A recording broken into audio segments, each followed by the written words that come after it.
Digodha kenya ayu.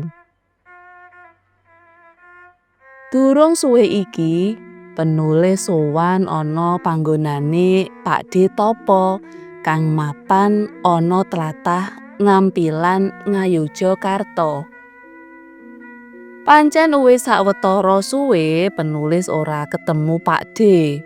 Mula kalodhangan iku bener-bener dimanfaatke kanggo kangen-kangenan. Sawise salam-salaman dikancani wedang teh nasgitel lan tempe bacem, Pakdhe banjur nyritakake lelakone nalika isih enom biyen. Bab iki sing bakal tak aturake marang para sutresna kabeh. Wektu kuwi udakara taun 1970. Wit-witan isih rungkut, durung akeh listrik, TV, apa maneh pit montor. Pak Tapa jaman semono isih bujang. Sakwise salat Isya ana langgar bareng karo Joko lan Dwi boncengan telon muter-muter mubeng beteng. Kahanan isih sepi, durung kaya saiki. Ora krasa anggone pit-pitan tekan tlatah Pasar Telo, Kota Gedhe. Pak Tapa sing kebagian mancal pedal terus lumaku ngidul. Dumadakan Pak Tapa weruh ana kenya lagi numpak pit ijen ana sak ngarepe. Pak Tapa rumangsa seneng. Mbok menawa kenya iki saka parang kewengen. Pikire Pak Tapa bungah. Sweet. Joko lan Dwi ora ketinggalan anggone nggodha kenya iku mau. Pak Tapa medal sakrosane nanging kenya iku ora kecandak-candak. Tansaya dioyak, kenya iku uga tambah banter.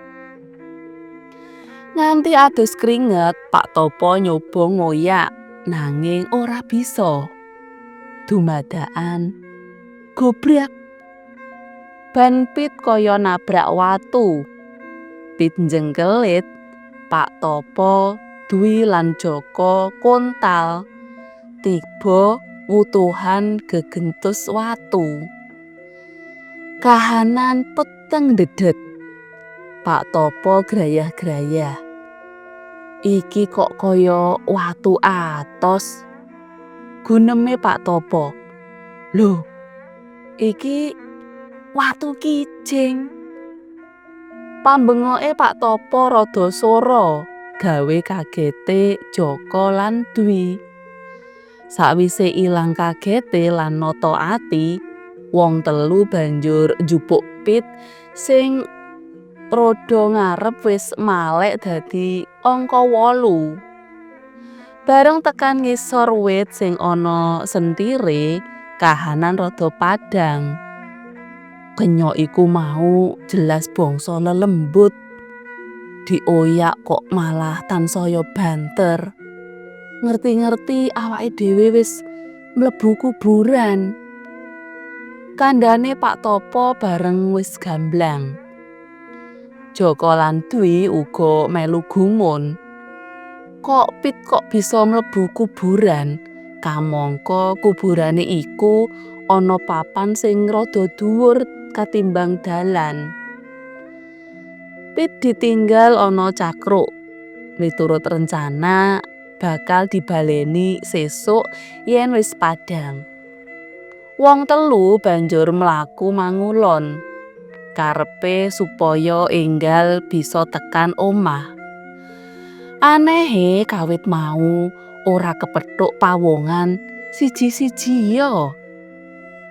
Sakwise mlaku lan sikil krasa lungkrah, dumadakan ana clorot-clorot padhang. Atine wong telu mak ces bakal ketemu wong, pikire. Bareng saya cedhak, pancen ana cakruk dioncori nganggo ting. Cakruk iku ana pinggir sawah. Jeron cakruk ana maneka warna panganan. Wah, sajake wong dodol. Batin Pak Topo. Joko lan Dwi banjur lungguh ana lincak karo nembung wedang kopi.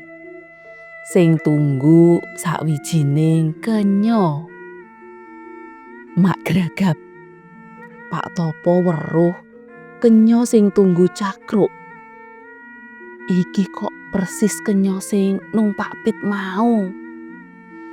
Kandhane Pak Topo ana njero batin. Mula Pak Topo ora melu mangan lan ngombe, nanging dheweke ora kandha marang kancane loro. Joko lan Dwi pancen crita ngalor ngidul sinambi ngrahapi kopi.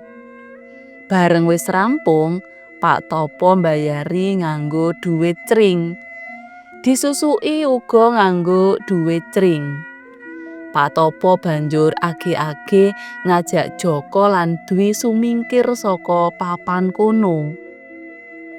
Kowe ngerti ora?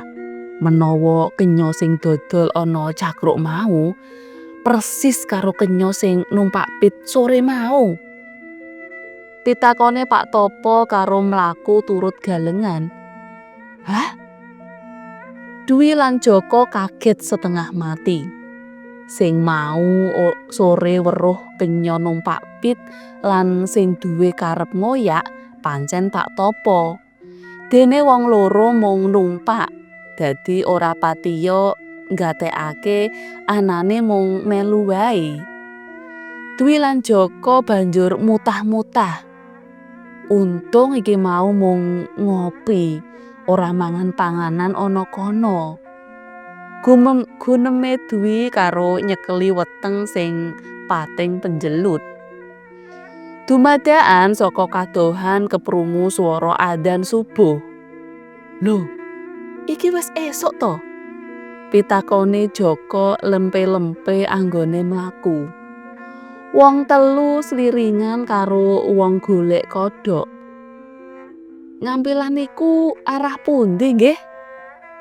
Pitakone Pak Topo.